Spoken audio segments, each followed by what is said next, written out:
raise your hand if you want your nails to look perfect all the time. Me too.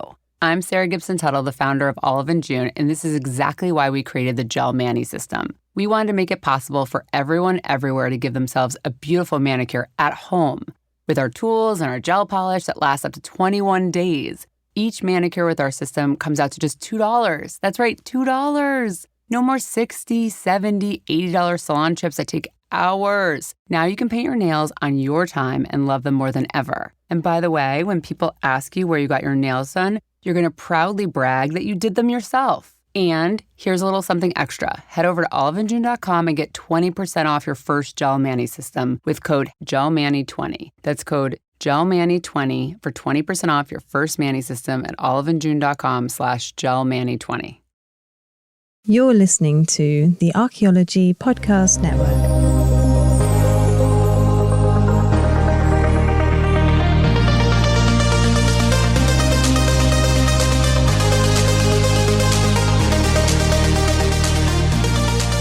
Welcome everyone to episode 10, and in this episode we're gonna go back and imagine the possibility that neurodiversity may have played a key role in ancient migrations.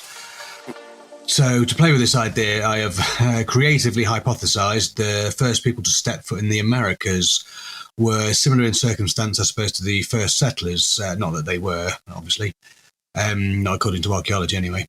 And of course, at least one member of the gang was neurodivergent. Obviously, human migration has been going on for millions of years. And yes, I am 100% going to play with stories and ideas for other migrations out of Africa and into lands that humans had no damn place going. But for today, here is the first footstep.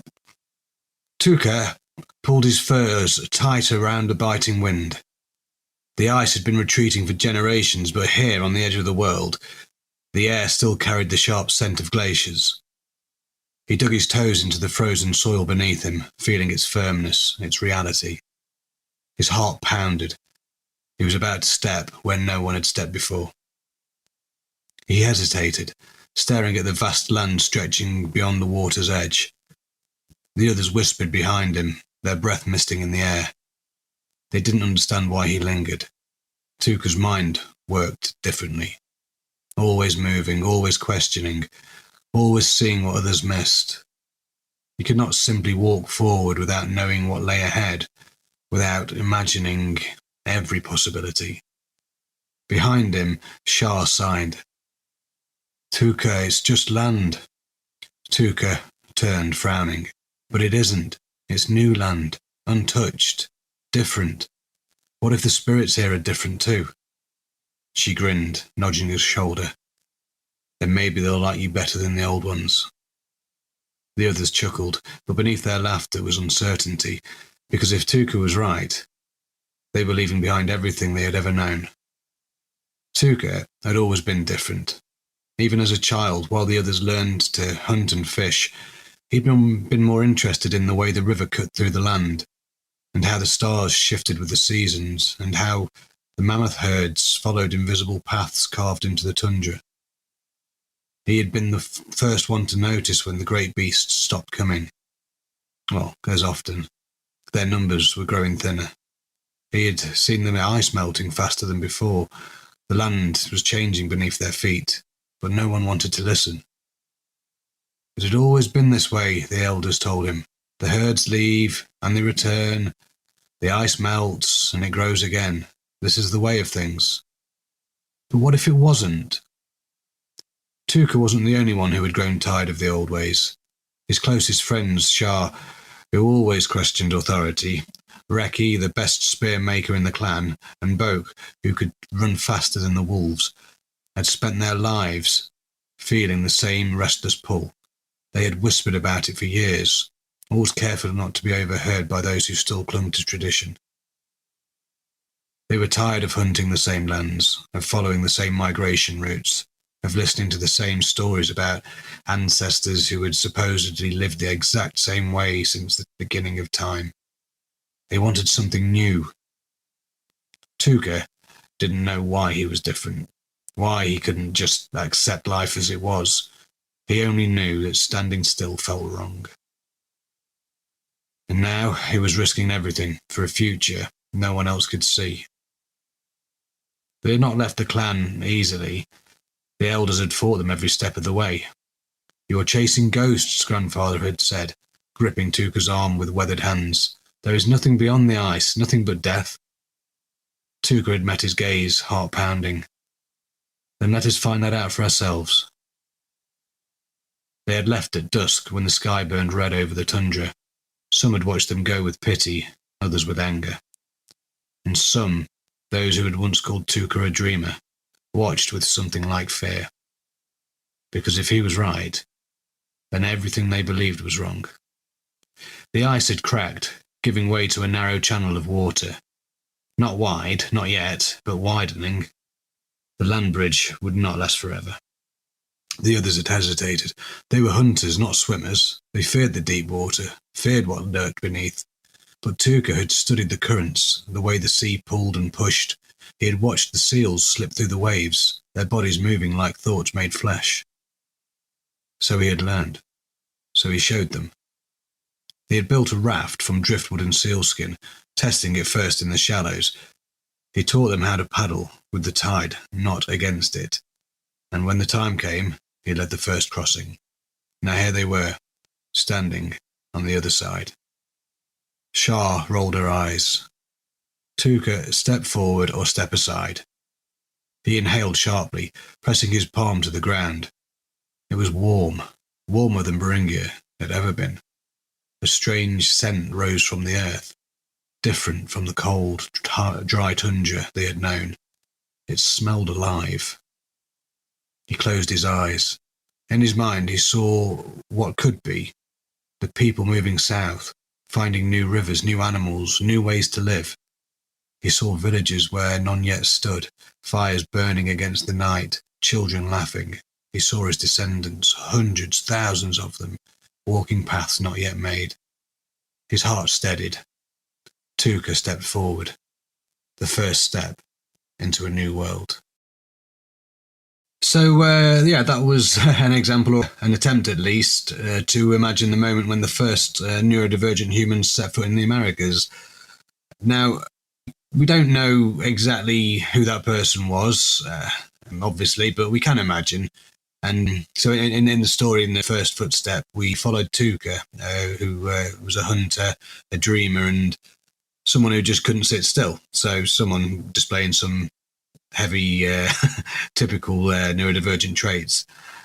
To Tuka, he felt different from the others in his clan. And while they were content to follow the same migration patterns and then hunting the same animals, listening to the same old stories, Tuka was always looking beyond the horizon, always feeling the pull of something new. And I think this is something we see time and time again in neurodivergent individuals today. I know I certainly feel a lot like Tuka does going about the daily world. It's, there's plenty of entertaining stuff for us, I suppose, but it does. There's that pull. I don't know how any of you are neurodivergent. If you feel that innate pull to question and to do different things and go and experience different things. Yeah, I know I do. But yeah, this is, I think, I suppose you could call it sort of the need for novelty, isn't it? It's novelty seeking, and frustration with routine.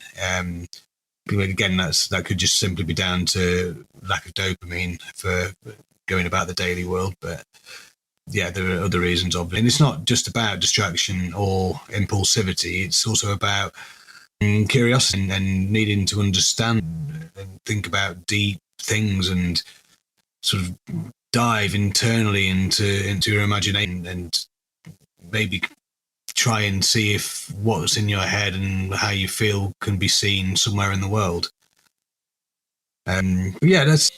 Let's ask a big question then. Could neurodivergence have been a key factor in human migration? Could individuals like Tuka, people with minds that worked differently to a lot of people, could they have been the ones that led us into the unknown? I think it's a good shout. I mean, if we think about what it means to be neurotypical and to have that sort of that wiring where you are, I mean, in the modern world, we talk about it in terms of, you can sit in a factory or in a school and get dopamine out of just going through the process, out of doing the thing. Whereas the sort of the 5, 10, tops 15% neurodiverse people, a lot of us don't have that. So could that have existed? Well, it did exist, but how far ago in terms of ADHD? We're still uncovering that. It's definitely tens of thousands of years, most likely much older. It could even transpire that eventually that maybe neurodiversity or neurodivergent people were more prevalent, or maybe that was more closely linked to evolutionary driving forces, to for that sort of entropy, that chaos that the natural world seems to thrive on.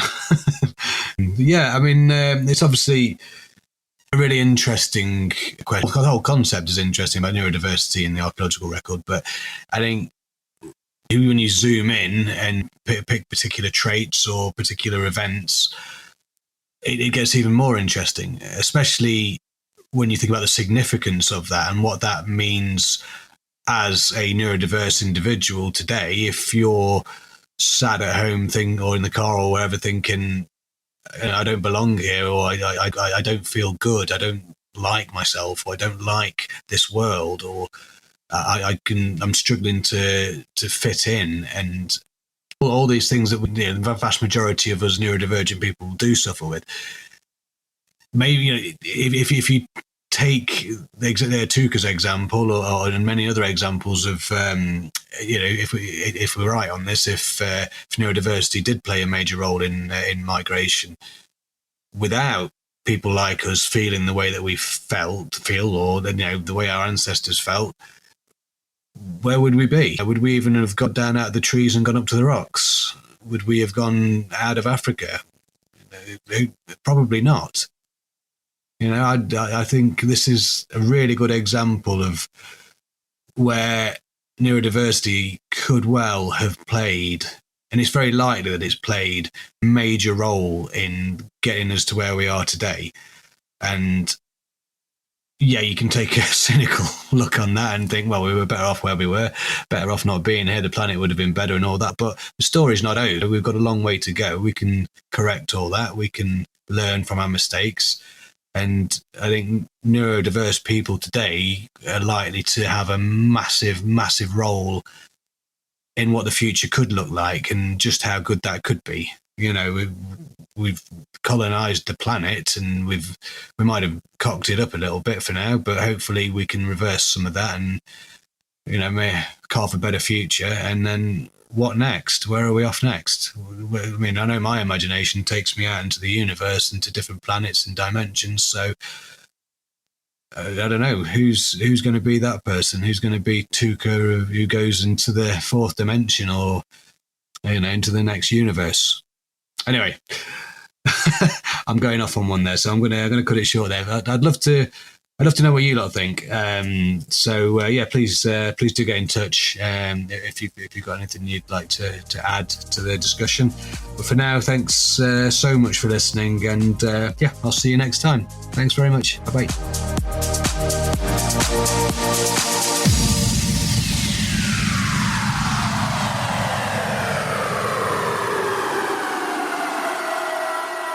The Archaeology Podcast Network is 10 years old this year. Our executive producer is Ashley Airy, our social media coordinator is Matilda Siebrecht, and our chief editor is Rachel Roden. The Archaeology Podcast Network was co-founded by Chris Webster and Tristan Boyle in 2014 and is part of Cultural Media and DigTech LLC. This has been a presentation of the Archaeology Podcast Network. Visit us on the web for show notes and other podcasts at www.archpodnet.com. Contact us at chris@archaeologypodcastnetwork.com.